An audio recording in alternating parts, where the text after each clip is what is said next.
Itu sekitar tahun 2009, atau mungkin 2010. Saya sendiri sudah tidak terlalu yakin. Tapi satu hal yang pasti, suasana malam itu masih terekam jelas dalam ingatan saya. Malam itu saya baru saja pulang dari menemani ibu saya. Ibu adalah seorang guru seni tari di sebuah sekolah negeri di Jawa Timur. Hari itu beliau mendampingi murid-muridnya tampil lomba di taman remaja. Acara selesai cukup larut. Anak-anak tampil dengan baik. Kami pulang dengan rasa lega. Jam menunjukkan sekitar pukul 21.45 ketika kami tiba di rumah. Saya pikir malam itu akan berakhir biasa saja. Saya salah. Telepon pukul 22. Tepat pukul 22, telepon rumah berbunyi. Di zaman itu, panggilan larut malam selalu terasa tidak nyaman. Ternyata teman ibu saya, sebut saja Bu R, mengabarkan bahwa tasnya tertinggal di kelas kesenian sekolah.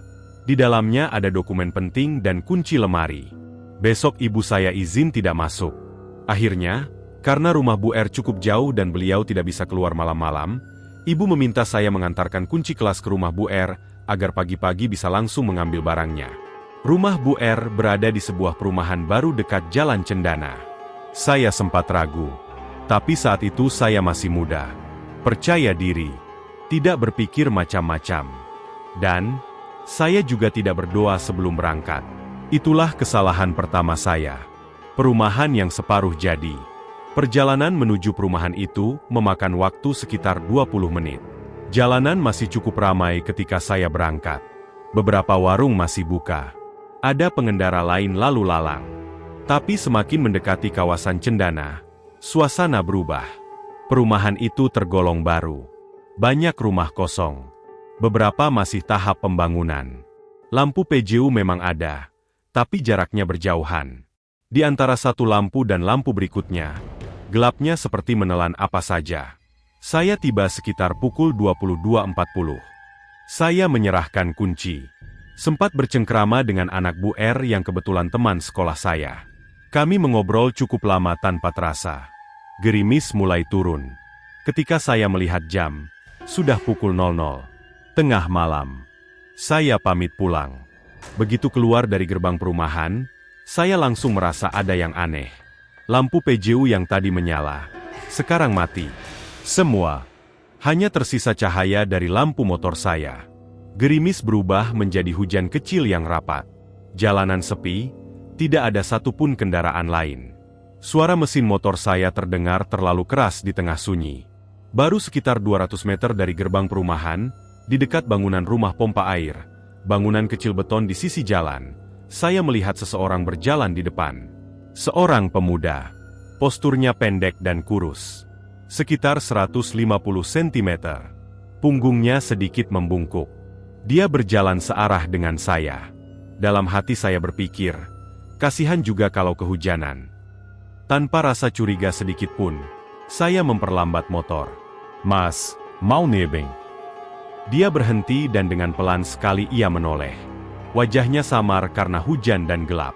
Dia mengangguk kemudian dia naik. Dan saat itulah jantung saya mulai tidak nyaman. Motor saya seperti ambles. Suspensi belakang langsung turun drastis.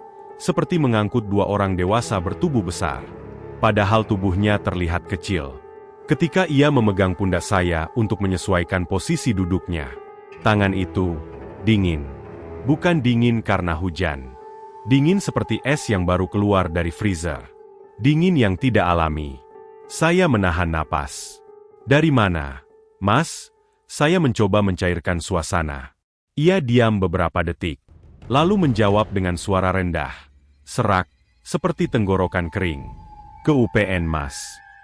Kebetulan memang searah dengan rumah saya. Saya mencoba berpikir positif. Mungkin dia sakit. Mungkin kehujanan terlalu lama.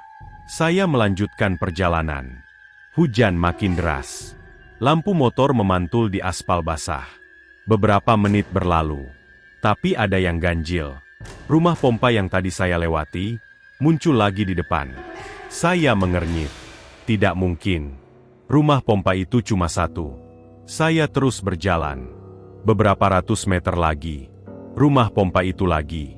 Bangunan kecil beton dengan pintu besi hijau kusam. Jaraknya tidak berubah. Seperti saya tidak bergerak maju. Saya mulai panik. "Mas, tadi sudah lewat ya?" Tidak ada jawaban. Hanya suara hujan. Dan napasnya di belakang saya. Saya merasakan embusan napasnya di telinga terasa dingin. Saya memutuskan putar balik. Motor saya balik arah. Beberapa menit kemudian, saya tiba lagi di gerbang perumahan Bu R. Padahal saya yakin tadi sudah jauh. Jantung saya mulai berdebar tidak karuan. Saya mencoba lagi. Keluar gerbang. Belok kanan, jalan lurus. Rumah pompa lagi. Dan lagi. Dan lagi. Setiap kali saya mencoba bertanya, "Mas, kok kayaknya muter-muter ya?" Jawabannya selalu sama. "Diam." Atau pelan sekali. "Ke UPN, Mas." Nada suaranya tidak berubah. Tidak naik. Tidak turun. Seperti rekaman rusak yang diputar berulang. Saya mulai lelah. Tenaga seperti terkuras. Saya berhenti sebentar. Hujan turun lebih deras. Lampu motor menerangi jalan kosong. Saya memberanikan diri. Dengan perlahan. Sangat perlahan. Saya menoleh ke belakang. Awalnya saya tidak melihat apa-apa. Lalu, di balik gelap itu, 2 titik merah menyala. Mata. Hanya mata. Tubuhnya tidak terlihat jelas. Seperti asap hitam yang membungkusnya. Mata itu sangat dekat. Terlalu dekat. Mulut saya ingin berteriak. Tidak bisa, seperti terkunci. Badan saya lemas. Kaki gemetar. Tapi tangan saya refleks menarik gas, kemudian motor melaju. Di belakang, suara itu kini lebih jelas. "Ke UPN, Mas." Terus berulang. Dan berulang. Dengan jawaban yang sama. Saya tidak tahu sudah berapa lama. Rasanya seperti 1 jam. Atau lebih. Saya hampir menangis. Saya hanya bisa menjawab lirih, "Iya, Mas." Tiba-tiba, brak. Saya ditabrak dari belakang. Saya terjatuh. Dunia terasa berputar. Saat saya membuka mata, saya berada tepat di depan gerbang perumahan Bu R. Teman saya berdiri panik. "Loh, kamu kok muter-muter dari tadi?" Katanya security melihat saya bolak-balik di depan gerbang. Seperti orang bingung. Saya melihat sekitar dan lampu PJU menyala terang. Hujan hanya gerimis ringan. Tidak ada rumah pompa di depan saya. Saya melihat jam. Menunjukkan pukul 00.05. Hanya 5 menit. Padahal saya merasa sudah berjam-jam.